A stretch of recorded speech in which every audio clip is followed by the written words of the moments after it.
Hello viewers, কেমন আছেন আপনারা? আশা করি সকলেই ভালো আছেন। ভিডিওতে যাওয়ার আগে আপনাদের কাছে অনুরোধ, আপনি যদি চ্যানেলে নতুন হয়ে থাকেন তাহলে চ্যানেলটিকে অবশ্যই সাবস্ক্রাইব করবেন এবং পাশে নোটিফিকেশন বেল আইকনে ক্লিক করবেন পরবর্তী ভিডিও নোটিফিকেশনকে পাওয়ার জন্য।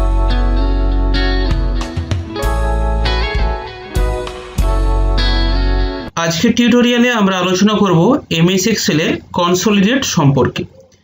এখানে কতগুলো ডেটা শিট রয়েছে কোয়ার্টার 1, কোয়ার্টার 2, কোয়ার্টার 3 এবং কোয়ার্টার 4 নামে, যেখানে কিছু সেলসের ডেটা রয়েছে কোয়ার্টার ওয়াইজ।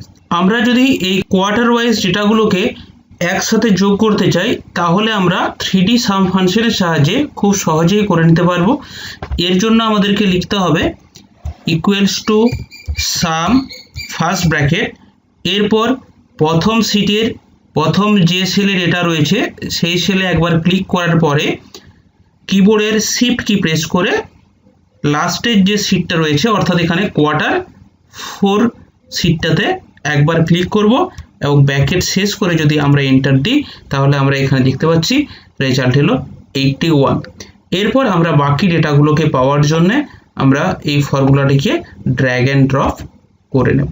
আমরা যদি এই ফর্মুলাটিকে লক্ষ্য করি তাহলে আমরা দেখব যে কোয়ার্টার 1, কোয়ার্টার 2, কোয়ার্টার 3 এবং কোয়ার্টার 4-এ যে ডেটা টেবিল রয়েছে শিটের মধ্যে প্রতিটি ডেটা টেবিলের ডেটার পজিশন একই। এখানে সেম পজিশনে থাকলে আমরা সাম ফাংশনের সাহায্যে যোগ করে বার করতে পারবো, কিন্তু যদি ডিফারেন্স পজিশনে থাকে অর্থাৎ এখানে ডেটাটা B2 এর থেকে না হয়ে এরকম কোনো জায়গায় থাকলো এবং কোয়ার্টার 4-এর ডেটাটাকেও আমি চেঞ্জ করে নিলাম। এখন যদি আমরা এই ডেটাগুলোর যোগ করতে চাই তাহলে কিন্তু আমরা সাম ফাংশনের সাহায্যে করতে পারবো না, এবং আমরা যদি এখানে রেজাল্টটা লক্ষ্য করি তাহলে দেখতে পাচ্ছি চেঞ্জ হয়ে গেছে, শুধুমাত্র ওই পজিশনে যে ডেটাগুলো রয়েছে তাদের এই যোগফল পাচ্ছি। ডিফারেন্স পজিশনের ডেটাকে যদি আমরা একসাথে যোগ করতে চাই তাহলে আমরা কনসলিডেট অপশনের সাহায্যে তা খুব সহজেই করে নিতে পারবো। কনসলিডেট অপশন ব্যবহার করার জন্য ডাটা মেনুর ডাটা টুলস কমান্ড গ্রুপের আন্ডারে কনসলিডেট অপশনে ক্লিক করলে একটি কনসলিডেটেড ডায়লগ বক্স ওপেন হয়। এখানে আমরা সাম ছাড়াও আবার অন্যান্য যে ফাংশনগুলো রয়েছে কাউন্ট, অ্যাভারেজ, ম্যাক্স, মিন, প্রোডাক্ট এই সমস্ত ফাংশনগুলোকেও আমরা ব্যবহার করতে পারবো। এখানে আমরা যোগ ব্যবহার করতে চাইছি, সেই জন্য এখানে সাম সিলেক্ট করলাম এবং এরপর আমরা এখানে সেলের যে রেফারেন্সগুলো আছে সেই রেফারেন্সগুলো নেব। কোয়ার্টার 1 থেকে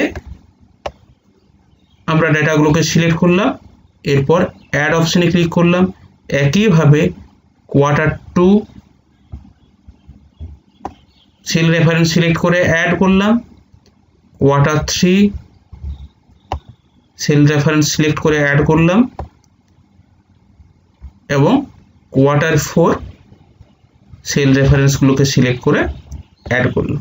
এরপর যদি আমরা এখানে use label in top row এবং লেফট কলাম, অর্থাৎ যদি আমরা উপরের রো এবং লেফট কলামকে লেবেল হিসেবে ব্যবহার করতে চাই সেই জন্য এখানে এই দুটো অপশনকে চেকমার্ক দিলাম এবং এরপর যদি আমরা ওকে করি তাহলে দেখব যে ডিফারেন্স পজিশনে থাকার পরেও কিন্তু আমরা এর যোগফল ব্যবহার করতে পারছি।